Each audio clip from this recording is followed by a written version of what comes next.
Today I'm going to show you how a masculine man thinks. Planning to record this video just made me freeze for a second, and I realized how important this work is. Because it seems like a vague topic of, how a masculine man thinks, but this isn't something that you've ever been taught before, is it? You've never once had a class on this. You had classes in school about the mitochondria as the powerhouse of the cell, or some stuff that will get us cancelled if we talk about how crazy it is, but you were never taught this stuff before. And if you were part of the unfortunate majority of young men who didn't have masculine role models, then you probably have no idea how a masculine man actually thinks. So I'm going to tell you from my understanding, as I've went through my own journey of being more masculine, what the transformation has been in the thoughts that I have in my mind. This isn't much of a clickbait video, and it's not going to be that entertaining or that valuable. This isn't like a top 7 ways to get girls, which is going to get loads of views. But if you are here and you sit and watch all of it, you're probably more of like the intellectual, more intelligent than like the people who need the Andrew Tate shorts. Like, Andrew Tate destroys the feminist, yes!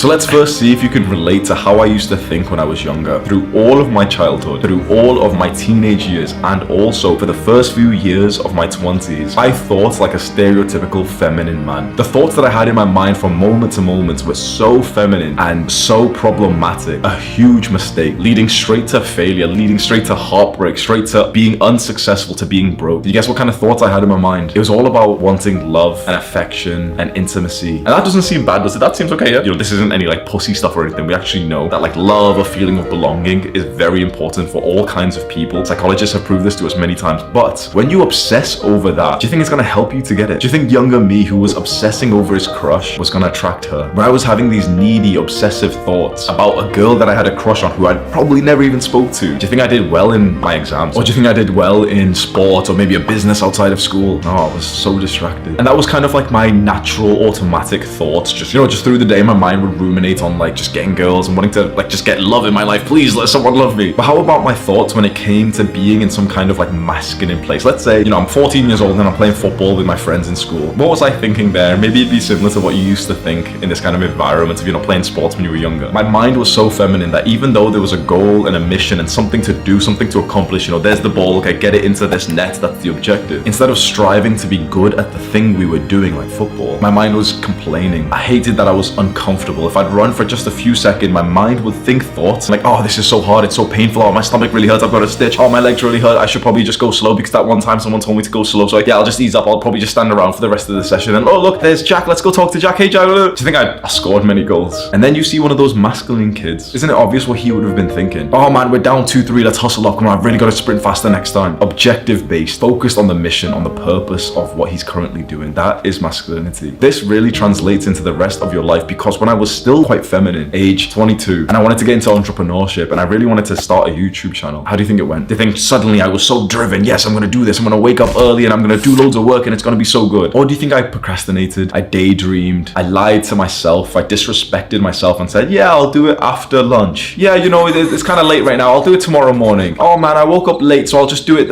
later on. Yeah, after the gym. Excuses, excuses, excuses. One of the best parts of becoming more masculine is that your brain just makes and also accepts less excuses from yourself. And I'm not some like ultra masculine uber chad, really like clued in guy. I'm new to being masculine myself, and 25 years old. I'd say I've been masculine for maybe 1 to 2 years, because it just never was in my mind. It's not one of those things that you got a class in school. It's not one of those things that the world tries to tell you to be. In fact, the world pushes you away from this. Because haven't you heard this from childhood that, being a man is toxic, that thinking like a man is toxic? Just today I've had a realization that I have mentioned before on camera, and it's a very controversial take, but it is absolutely the truth. A huge part of masculinity and having these masculine thoughts in your mind is that about sex. And not so much about obsessing it and needing it, but to appreciate the beautiful women that you come across. You've heard for so long that you shouldn't sexualize women, that they're not objects, they're not sex objects for you to stare at and everything. It sounds really odd for me to tell you that that's not really good advice. That really the good advice that will give you so much more love and connection in your life, it's to actually feel completely fine, comfortable, confident in sexualizing women. It's a big important part of masculinity. Now that I've kind of said it like that, it kind of seems like common sense, doesn't it? If you were a masculine man, you'd naturally just sexualize women. Now they've told you not to do this, that it's evil, that you're a bad person for this. But mark my words, a woman might say that she doesn't want men to sexualize her, but that same woman will sleep with a guy who sexualizes her. You see, this is just one small issue where what you've been told isn't actually what will work to give you a good life. And there's definitely going to be people watching this thinking, see, Hamza's a rapist, they're going to take this the wrong way, but you can see what I'm saying here. I'm not saying to be weird or to obsess over getting laid or to like stare at a girl and make her uncomfortable, But if you do want to pursue something with a woman, she needs to kind of see it in your eyes that you want her physically, that you want her emotionally, spiritually, sexually, that she needs to see this. And so when she sees you with so much conditioning that you, like, you know, you're kind of scared to even look at her body, you're scared to compliment her, she puts you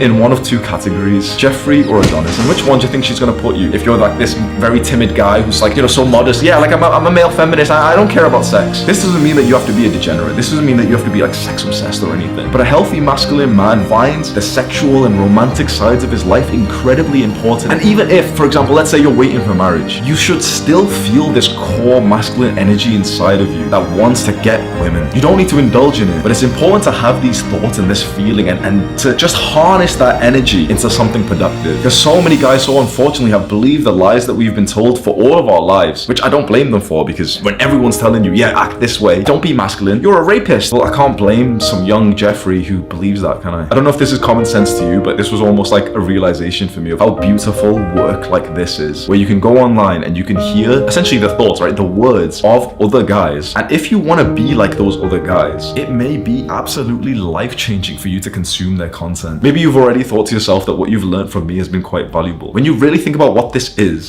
just my thoughts sent to you over the internet, and your life can change because of that. Not so much because of my thoughts, but because, you know, you listen to those thoughts, your brain processes them, and then you make some actions through the day. And that's something which is kind of like common sense to a lot of people. So yeah, like, you consume content and you can change because of that. But it only just hit me like a couple of months ago that when you consume someone's content, you are actually not consuming content, you're consuming their thoughts. And if their thoughts are going to be valuable and effective for you, then continue doing that. But on the other hand, if their thoughts are not going to be valuable for you, if their thoughts are actually going to be a detriment to your life, then you should probably not continue watching them. But if you stick to the self-improvement practices, your life undeniably will get better. You're on this journey to become more masculine, to be more like the ultimate man, Adonis. And the best way to progress to that is to follow some kind of program, some like laid out system, which is that of self-improvement. If you're ready to take the plunge, I invite you to join our cult. And there's a video you can go click on which is titled Welcome to Our Cult. Do the hard work, especially when you don't feel like it. Mwah! 2 days ago, I had an epiphany.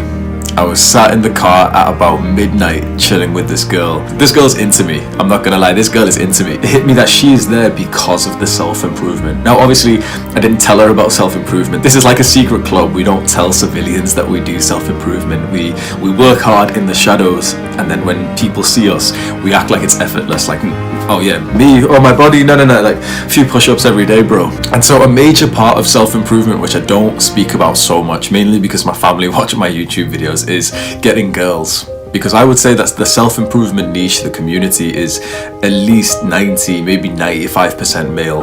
And I would say that the one common trait that most of these guys have is not being either so great with girls or just not really having girls in their life right now. And as I was sat with this girl in the car, it hit me that she was there. She was the reward of the self-improvement. A reward, one of the rewards of self-improvement. Really, self-improvement is just like the niche, the community.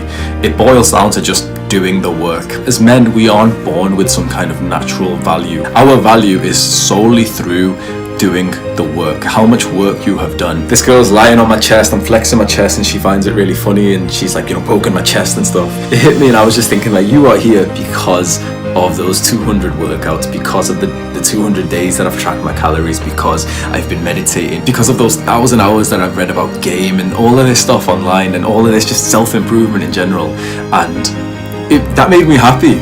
So that's just one aspect of self-improvement applying to different parts of life. It's self-improvement leading to more girls, but it was like a general thought, an epiphany moment that I had. The self-improvement really just, it's what makes life worth living. It's made me love life again. I was sat there and it was like I was viewing my life in third person, and I could see myself in my house, sat here recording videos, preaching self-improvement, preaching things like no fap exercise, meditation to improve yourself, mental health, to young guys on the internet around the world. And it was like I could see it from a third person perspective, and it really made me feel proud of myself. And then I started thinking about the recent performance achievements that I've hit.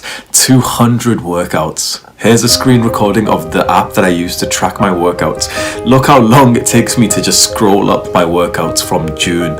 200. I'm in the best shape of my life because of this app. And all these workouts is not even counted cardio. I'll have a video of the app I use to track my cardio workouts as well. 200 days in a row without fail, with 0 days off, I have tracked my macronutrients on MyFitnessPal. 300 sessions on Medito, which is just one app that I use for meditation. I'll also include a screenshot of the other meditation app that I use. It's an insane amount of self-improvement that I've committed to. Making progress in things that you care about makes you feel like a child. It's such a lovely feeling waking up knowing that you're one step closer to some goal, some deadline, some project that you've set yourself. Knowing that when you complete that goal, you get some sort of reward, some success from it. And you will complete that goal, you will get that success if you delay gratification. If today you don't go and watch Netflix for 2 hours and you go and read and you expand your knowledge and you go and try things, you fry your brain by making a business, making the website, writing ebooks and all this stuff that you can do. Choose to do that stuff today, which is somewhat stressful, somewhat hard, then the version of you in the future gets to enjoy it.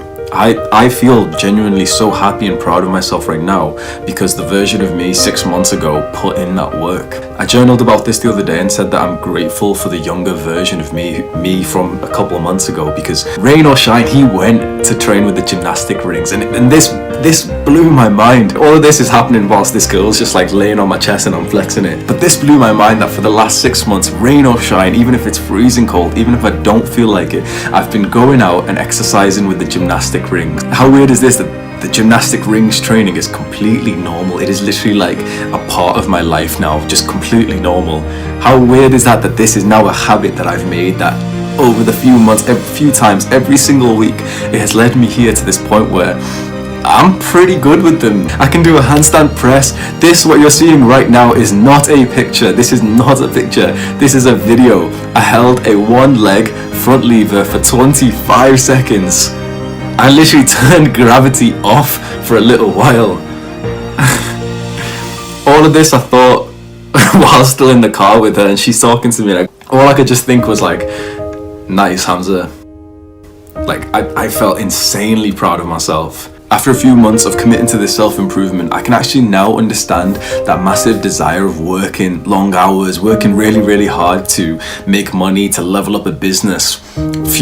Let's say a few years ago, the idea of like making a business, I'd imagine some kind of like businessman in a suit working 12-hour days, like, bashing his laptop and stuff. And now it's like I actually see the appealing side of it, because when you do the work, you work hard, you delay the gratification, you get the rewards from it. Even if the thing that you do turns out to be a massive failure, if you start the business and it fails, you still get a huge amount of reward from that, because you actually put in the time to fail, to stay accountable to that failure.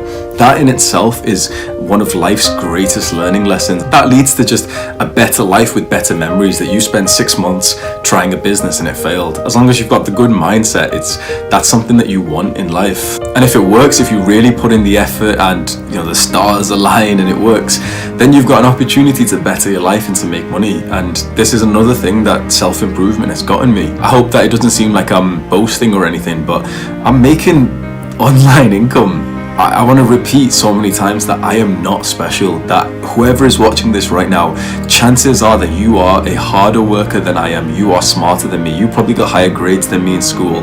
The one advantage that I have, I don't rely on motivation. It's nice. I consider motivation like a treat. Like if you've got it, it's like the icing on the cake. It's a nice thing to have. But who wants motivation? It's dedication and discipline. I would say I've been motivated for about a quarter to a third of the gymnastic sessions. Seriously, only that much, only 30% of them I've actually felt like going to them. Most of the time it's been raining outside, it's been cold, and I am not someone who is nice in the cold. Like when my fingers are cold and stuff, it really, really like upsets me. Like the cold to me is painful, but still, rain or shine, I've been going outside and training with the gym rings, because that is the dedication, that's the discipline. And also that explains why I'm wearing a hoodie and I'm not wearing the black t-shirt, the minimalist thing. Like, oh hey guys, I'm wearing the same shirt because I've got the style of a minimalist. Fucking it's cold. This is what I wear indoors. If you've done a coaching session with me, you know that this is literally what I wear, and I was just switching into the black shirt just for the sake of keeping the clothing style on the video consistent, and I was like, fuck it, man, this is a little bit more me. There's so many different aspects of self-improvement that has made me love life again, and a huge part of that is self-learning. That all of my life I thought learning was for nerds. I thought that learning was education, and I thought that everyone used to say like, oh, education's the most important thing, and I just used to think like, who cares, like education, school's boring, I only like the classes where I get to sit next to my friends. I had such a negative view of education until I left the education system, and now self-learning, reading, it's like the most fun, best thing that I do out of my entire day. I wish I could have an extra 5-10 hours a day just so I could read. Because, and that links to self-improvement, because I'm reading for self-improvement. Even sometimes I read like fiction books like Game of Thrones and World War Z. Mostly I read books which are like productive and they give me ideas, and maybe I'll like have a few pictures up of the books that I read. And all of them I'm reading for self-improvement. And as I read them, it boggles my mind that there is knowledge out there that the moment you intake that knowledge and it goes into your brain, suddenly something clicks, and now you've got what it takes to make that business, or you've learned that one thing that will now go and transform your diet and your fitness. For example, one of my favorite books, The 4-Hour Workweek. This book came out like 15, 16, 18 years ago. It's like 2000 and something. And the stuff that he mentions in this, imagine if you got this book when you were in 2010 and I would have been 13. Imagine reading this book and getting that knowledge then. That's what I thought. And then I thought, you know what? I bet my future self is saying that about me today. Imagine that I today read this book that would have significantly bettered his life. And that's what I'm trying to do. And that is the whole point of self-improvement, is trying to do the stuff today so that your future self gets to enjoy it. The last thing I want to talk about is how delayed gratification catches up. The gratification when you delay it, it's kind of like a lagging indicator. You delay gratification and you do something hard today. So instead of watching Netflix, you go to the gym today.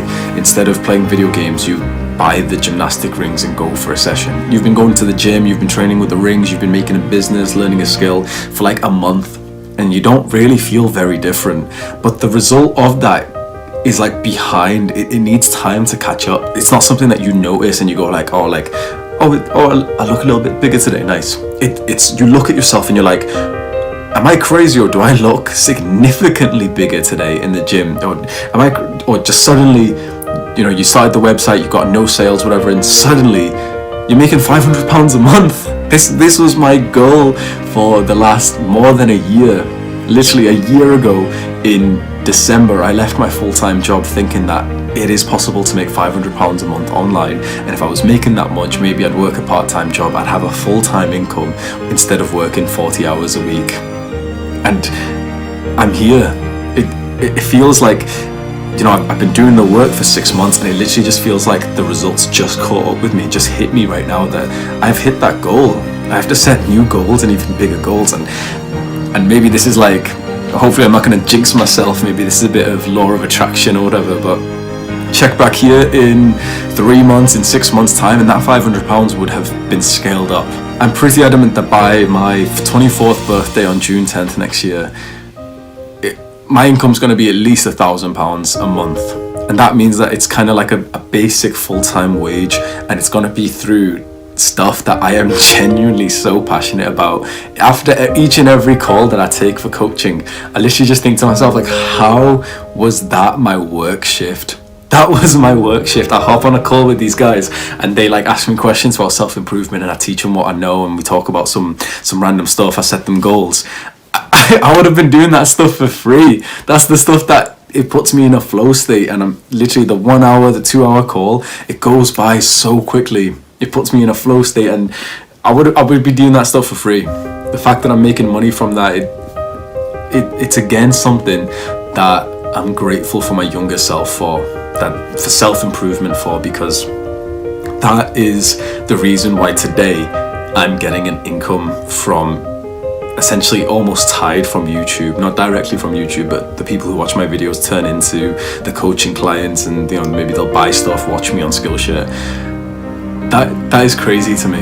If you want me to coach you on a one-to-one basis, I do self-improvement coaching. Go to the first link in the description, click on it right now, buy the package, you know the deal. I'll message you, we'll talk on WhatsApp every day. Whatever goals you've got, I'm going to help you get there faster. You'll be investing money to save time, which in my opinion is the absolute best use of money there can be.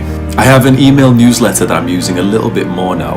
Every Sunday I'm going to send out an email which is going to be almost like a week's review, highlight. I'm going to teach you something about self-improvement, give you a little bit of motivation, tell you something about my personal life, what I did. It's going to be just one email a week, and every single month I'm going to randomly pick one person from the subscriber list, you know, the emails, and send them an email, do a free month of coaching with them, which is worth like £100. So if you sign up to that, you might win the free coaching. In case you're new to my channel, I did a 1-hour video of me just telling you my life story. So if you liked this video of me just talking about self-improvement and how it's affected my life, I've got a 1-hour version breaking down when I got into self-improvement in high school and college, exactly what happened, how it just transformed and got me laid and just got me so much results in life. I've got a 1-hour long video, so that's going to show up right now.